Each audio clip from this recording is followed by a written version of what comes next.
InsyaAllah. Jadi mungkin pihak atas juga telah mengenal pasti kawasan panas ataupun kawasan tumpuan sama ada melibatkan pekerja asing yang bekerja betul-betul bekerja dan juga mereka yang mungkin ada kegiatan sampingan seperti mungkin awang hitam yang menjadikan satu tempat ini sebagai kelompok mereka beraktiviti. Kebimbangan kita juga berdasarkan pada aduan-aduan orang ramai, berdasarkan pada pengaduan yang laporan-laporan tertulis yang telah dibuat, laporan akhbar media yang ada, kerajaan telah mengenal pasti, terutama ini di Lembah Kelang ini menjadi tempat pelajar-pelajar asing tadi berkumpul, macam dikatakan tadi awang hitam. Kita tahu kawasan-kawasan mana kegiatan mereka sedang dipantau oleh pihak berkuasa, PDRM dan Immigration.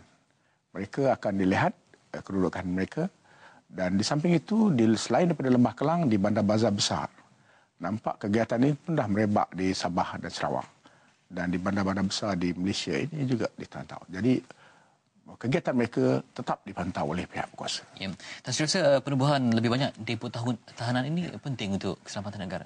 Kalau kita lihat dalam bila kita sebut depo tahanan immigration ini, dia merupakan salah satu bentuk depo tahanan. Kalau kita sebut tahanan ini, secara umumnya kita ada 5 bentuk tahanan. Pertama, mereka yang melakukan jenayah ditahan di penjara. Kedua, mereka yang dalam proses pembicaraan ditahan di pusat reman. Bagi mereka yang telah dalam proses penyiasatan dibuat di lock up, ditahan di lock up. Bagi pesalah-pesalah immigration, ini letak di depo immigration. Bagi mereka yang menjadi victim atau mangsa pemendagang orang atau mangsa penyelundupan tadi, migran, mereka diletak di rumah pelindungan. Jadi ada 5 jenis kaedah tahanan tadi. Tapi bagi kerajaan, pengujutan banyak depo-depo ini bukan menyelesaikan masalah. Sebab itu kita datang dengan program 6P ini. Kita melihat 6P inilah kita percaya kita dapat menyelesaikan masalah yang telah bertahun-tahun berlaku di negara ini, insyaAllah.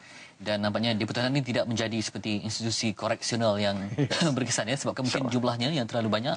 Dan di samping kita bicarakan isu parti ini, ada satu lagi isu yang hangat diperkatakan, kebimbangan rakyat. Sehingga kini lebih 300 aduan laporan polis telah pun dibuat berhubungan dengan gabungan pilihan raya bersih dan adil ataupun bersih pada 9 Julai ini. Kebimbangan di mana rata-rata yang terlibatkan sektor ekonomi, pemandu teksi, peniaga bimbang akan ancaman ini. Jadi kemungkinan dia akan terjadi bagaimana Tan Sri, kerana ini akan menyebabkan pernah berlaku sebelum ini di mana perniagaan lumpuh sehingga 70% sebabkan aktiviti yang dilakukan ini, Tan Sri. Yang berhormat Menteri Dalam Negeri telah menyatakan bahawa kerajaan atau pihak PDRM, pihak polis tidak pernah memberikan mana-mana permit tentang perhimpunan bersih ini. Jadi nasihat kerajaan, nasihat Kementerian Dalam Negeri supaya orang ramai tidak terlibat dalam kegiatan ini. Kegiatan atau usaha-usaha ini dipantau begitu rapi oleh pihak berkuasa, terutama pihak polis. Nasihat kita kepada orang ramai, jauhkanlah diri daripada perhimpunan ini. Bagi pihak yang menganjurkan, mereka melihat ada kepentingan dan keperluan untuk menganjurkannya untuk membuktikan bahawa demokrasi berjalan lancar di negara ini. Jadi apakah mungkin penjelasan yang akan diberikan oleh pihak Tan Sri? Kerajaan telah memutuskan sekiranya kerajaan yang ada ini menjalankan proses pilihan raya dengan tidak adil. Mengapa kita hilang begitu banyak kursi-kursi di Parlimen, di DUN, pada pilihan raya yang baru berlaku di Sarawak atau di pilihan raya umum yang lepas? Adakah ini tidak menggambarkan tentang keadilan yang kita wujudkan? Pihak SPR, Suruhanjaya Perkhidmatan Raya telah menjelaskan, kerajaan sendiri telah menjelaskan, kebebasan yang ada kita nampak sebagai di agensi kerajaan, kita menjalankan peraturan-peraturan yang telah sedia ada, SOP, guideline yang ada, inilah kita jalankan.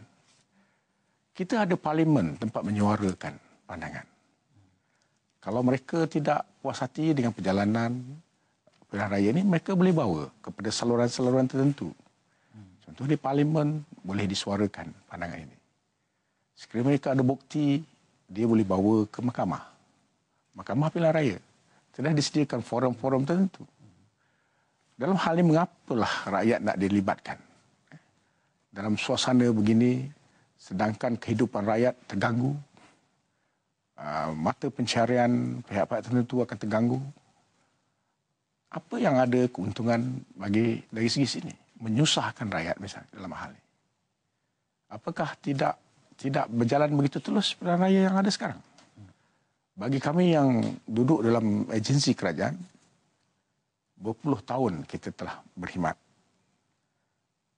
Bagi kami, kerajaan telah menjalankan apa peraturan yang ditentukan oleh Parlimen dan eksekutif yang ada tadi telah dijalankan dengan adil. Ya. Dan nampaknya Tan Sri memberikan amaran yang keras ya kepada mereka yang terlibat supaya tidak terlibat dalam perhimpunan bersih ini. Seandainya bersih menggunakan platform yang lain, dia tidak diberikan permit dan juga dipantau dengan begitu ketat sekali, apakah mungkin diselitkan di bawah platform yang lain yang ada permit, Tan Sri?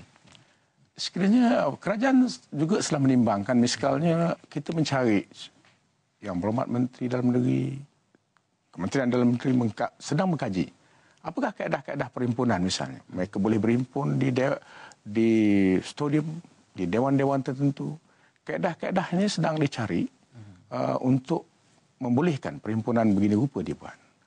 Kalau kita lihat undang-undang sedang dikaji, termasuk akta polis.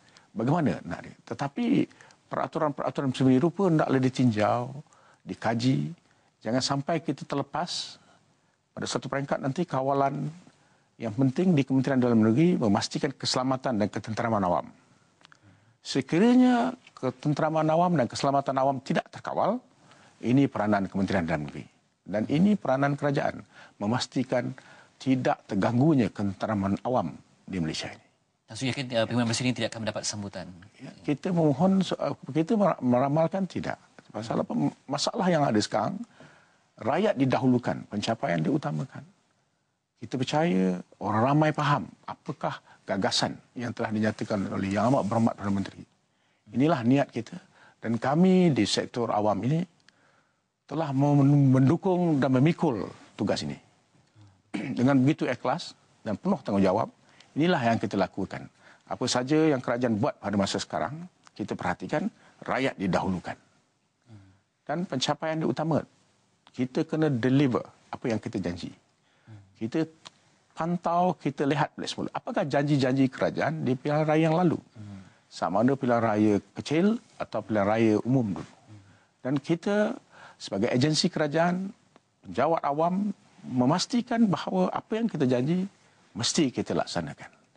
Dan apa saja perancangan yang kita buat, jangan menyusahkan rakyat. We have to accommodate.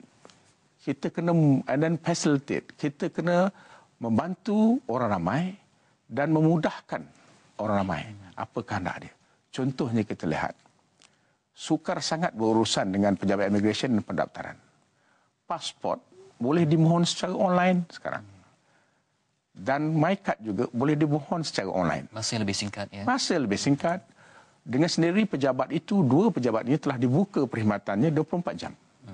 Kalau online, dia pukul 3 pagi pun dia boleh mohon. Jadi kemudahan-kemudahan yang kita cipta dibuat untuk memudahkan rakyat, memudahkan orang ramai. Sebab itu gagasan yang gagasan pertama yang telah dinyatakan oleh Yang Amat Berhormat Perdana Menteri itu begitu jelas. Memandu kaki tangan awam tadi supaya apa saja yang kita buat, inovasi yang kita buat memudahkan orang ramai. Rakyat didahulukan. Pencapaian diutamakan. Kita lihat juga begitu. Ini kemudahan-kemudahan. Kita mengkaji apa kemudahan-kemudahan yang boleh beri pada orang ramai. Dan benda ini boleh dibuat. Ini konsep Blue Ocean. Tanpa wang yang tidak ada melibatkan peruntukan tambahan, tanpa menambah kaki tangan, tetapi kita boleh mengurangkan masa. Mereka boleh nyatakan bila nak ambil pasport tu. Bila nak ambil MyKad ni. Oh, besok saya datang pukul 3 petang. Dia datang, dia dah siap. Ini kemudahan-kemudahan yang begini kita hendak. Rakyat bising pasport mahal RM300. Sedangkan ada penerbangan murah sehingga RM9.90. Jadi kerajaan menimbangkan, mengkaji apakah kos satu pasport? RM83.50. Jadi berapakah harga ini boleh turunkan? Okey, RM100 untuk 2 tahun. Nah, itu diberi pilihan ya. Dia berikan. Jadi terpulang pada orang ramai. Apa yang orang ramai hendak dibawa ke tengah, dan kami telah dipandukan dengan gagasan Satu Malaysia. Kita ada GTP, Government Transformation Program tadi kita dah ada. Kita dibekalkan pula dengan ETP, Economic Transformation Program. Kerajaan telah menyediakan pula social programnya, NKRI. Dan seterusnya bagaimana kita melihat rancangan Malaysia ke-10. Dan baru-baru ini yang amat berhormat Perdana Menteri pula melancarkan My Plan. Menerangkan pada orang ramai apa yang nak dibuat dari rancangan Malaysia ke-10. Semua pihak akan jelas. Saya melihat apa yang ada pada masa kita sekarang, pendekatan kita cara penjelasan, informatif. Memberitahu semua pihak apa yang kita nak buat. Ya, lebih bersifat turun padang dan menjelaskan. Demikian bicara saya berkaitan dengan isu parti, 6P dan juga pimpinan bersih, walaupun tidak ada saling kaitannya, namun menjurus kepada keselamatan dan juga kemaslahatan rakyat untuk mencapai keharmonian yang berkekalan. Terima kasih untuk Tan Sri Mahmud Adam, Ketua Setiausaha Kementerian Dalam Negeri berkongsi tentang isu rakyat pada hari ini, dan semoga Pakar Biparkan akan memberikan informasi dan juga manfaat untuk anda semua. Sekian soal jawab untuk malam ini. Kita jumpa lagi minggu depan. Assalamualaikum dan salam hormat.